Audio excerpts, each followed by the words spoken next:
ಒಮ್ಮೆ ಒಬ್ಬ ರೈತನು ತನ್ನ ಹೊಲದಲ್ಲಿ 2 ಬೀಜಗಳನ್ನ ಬಿತ್ತಿದ. ಮಣ್ಣಿನೊಳಗೆ ಬಿದ್ದ ಮೊದಲ ಬೀಜ ಯೋಚಿಸಿತು, ನಾನು ಬೆಳೆಯಬೇಕು, ಸೂರ್ಯನ ಬಿಸಿಲು, ಮಳೆ, ಗಾಳಿ ಏನೇ ಬಂದರೂ ಸಹಿಸಬೇಕು, ಆದರೆ ನಾನು ದೊಡ್ಡ ಮರವಾಗಿ ಜಗತ್ತಿಗೆ ನೆರಳನ್ನು, ಹಣ್ಣುಗಳನ್ನು ಕೊಡಬೇಕು. ಹೀಗೆ ಧೈರ್ಯದಿಂದ ಅದು ಮಣ್ಣನ್ನು ಒಡೆದು ಸೂರ್ಯನ ಕಡೆಗೆ ಮೊಳಕೆ ಹಿಡಿದು ಬೆಳೆಯಲು ಶುರು ಮಾಡಿತು. ಆದರೆ ಮಣ್ಣಿನೊಳಗೆ ಬಿದ್ದಿದ್ದ 2ನೇ ಬೀಜ ಯೋಚಿಸಿತು, ನಾನು ಹೊರಬಂದರೆ ಏನೂ ಆಗಬಹುದು, ಮಕ್ಕಳು ನನ್ನನ್ನ ಕೀಳಬಹುದು, ಪ್ರಾಣಿಗಳು ನನ್ನನ್ನ ತಿನ್ನಬಹುದು, ನಾನು ಚೆನ್ನಾಗಿ ಬೆಳೆದಿದ್ದರೆ ಏನು, ಸುರಕ್ಷಿತವಾಗಿ ಮಣ್ಣಿನೊಳಗೆ ಇರುವುದು ಉತ್ತಮ. ಹೀಗೆ ಅದು ಹೊರಗೆ ಬರದೆ ಮಣ್ಣಿನೊಳಗೆ ಬಚ್ಚಿಟ್ಟುಕೊಂಡಿತು.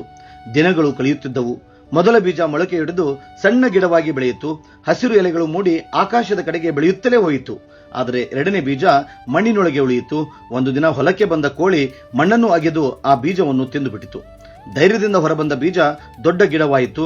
ಆದರೆ ಭಯದಿಂದ ಮಣ್ಣಿನೊಳಗೆ ಉಳಿದ ಬೀಜ ತನ್ನ ಬದುಕನ್ನೇ ಕಳೆದುಕೊಂಡಿತು. ನಮ್ಮ ಜೀವನವೂ ಹೀಗೆ. ಧೈರ್ಯ ಮಾಡಿ ಪ್ರಯತ್ನ ಮಾಡಿದರೆ ಎಂತಹ ಸಮಸ್ಯೆಗಳನ್ನು ಕೂಡ ನಾವು ಬಗೆಹರಿಸಿಕೊಳ್ಳಬಹುದು. ಆದರೆ ಭಯದಿಂದ ಅಡಗಿಕೊಂಡರೆ ನಾವು ಬದುಕಿನ ಅರ್ಥವನ್ನೇ ಕಳೆದುಕೊಳ್ಳುತ್ತೇವೆ ಎಂಬುದು ಈ ಕಥೆಯ ಅರ್ಥ.